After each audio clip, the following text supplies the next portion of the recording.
عمران خان کی ضمانت، روبکار جاری مچلکے جمع۔ سب سے پہلے لاکھوں کروڑوں درود آپ صلی اللہ علیہ وآلہ وسلم اور آپ صلی اللہ علیہ وآلہ وسلم کی آل پاک پر۔ اچھا دوستو، میں نے آپ کے سامنے ذکر کیا عمران خان کی ضمانت منظور اور مچلکے بھی جمع ہو گئے اور روبکار بھی جاری ہو گئی۔ اس سے پہلے میں آپ کو آج کی اپڈیٹ دے دوں، اس کی تفصیل دینے سے پہلے آپ نے مجھے کمنٹ کر کے لازمی بتانا ہے میرا ولاگ آپ کے لیے کیسا ہوتا ہے۔ جس نے ابھی تک چینل سبسکرائب نہیں کیا وہ چینل کو سبسکرائب لازمی کر لے۔ اچھا دوستو، آج کی اپڈیٹ سپریم کورٹ کے اندر عطر من اللہ صاحب نے ایک بہت اچھا پوائنٹ اٹھایا ہے، جس کے اوپر میں تھوڑی سی روشنی ڈالنا ضروری سمجھتا ہوں۔ پوائنٹ یہ ہے کہ عطر من اللہ صاحب نے کہا ہے کہ جناب کیا ہم یہ اس درخواست مخصوص نشستوں کی درخواست کے ساتھ ہی ہم یہ کیس نہ سن لیں کہ کیا معاملہ ہوا تھا، یا کیا یہ درخواست نہ سن لیں کہ کیا معاملہ ہوا تھا کہ آزاد امیدوار تحریک انصاف جوائن نہیں کی اور سنی اتحاد کونسل کیوں جوائن کی۔ اس کیس کو بھی ہم اس کیس کے ساتھ، اس درخواست کو بھی ہم اس درخواست کے ساتھ نہ سن لیں۔ یہ بہت اہم ریمارکس ہیں، میں سمجھتا ہوں کہ آج تک کے یہ سب سے بڑے ریمارکس ہیں عطر من اللہ صاحب کے۔ اس کے اوپر سلمان اکرم راجہ صاحب نے کہا کہ جناب بالکل اگر آپ اس کو آرٹیکل 187 کے تحت اس کو سنیں تو میں یہ سمجھتا ہوں کہ یہ بہت عظیم فیصلہ ہوگا اور عوام بھی اس فیصلے کو بہت زیادہ سراہے گی، کہ عوام بھی اس فیصلے کے اوپر جشن منائے گی۔ سلمان صاحب نے جشن کے الفاظ استعمال کیے،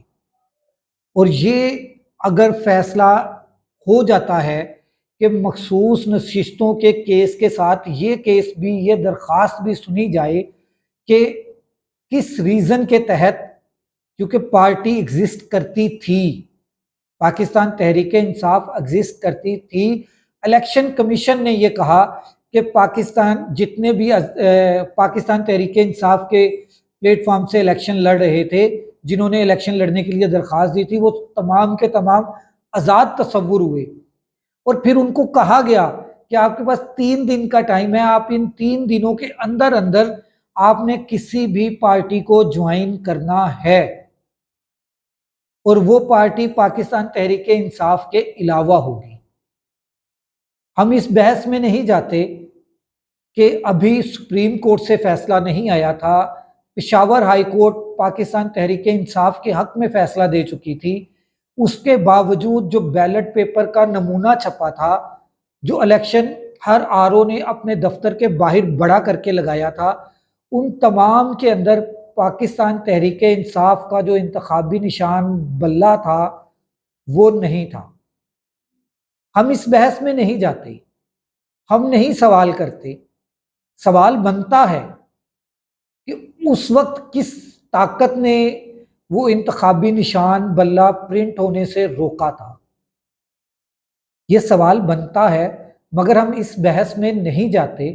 ہم یہ کہتے ہیں کہ ٹھیک ہے، بلے کا انتخابی نشان لے لیا،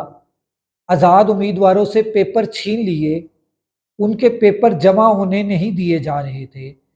پھر بھی انہوں نے پیپرز اپنے جمع کروا لیے، تو ان کی اسکروٹنی میں مسئلے مسائل پیدا کیے جا رہے تھے۔ ان تمام کے باوجود وہ الیکشن لڑ گئے، الیکشن میں کمپین نہیں کرنے دی جا رہی تھی۔ کسی پاکستان تحریک انصاف کے جو آزاد امیدوار کھڑے تھے،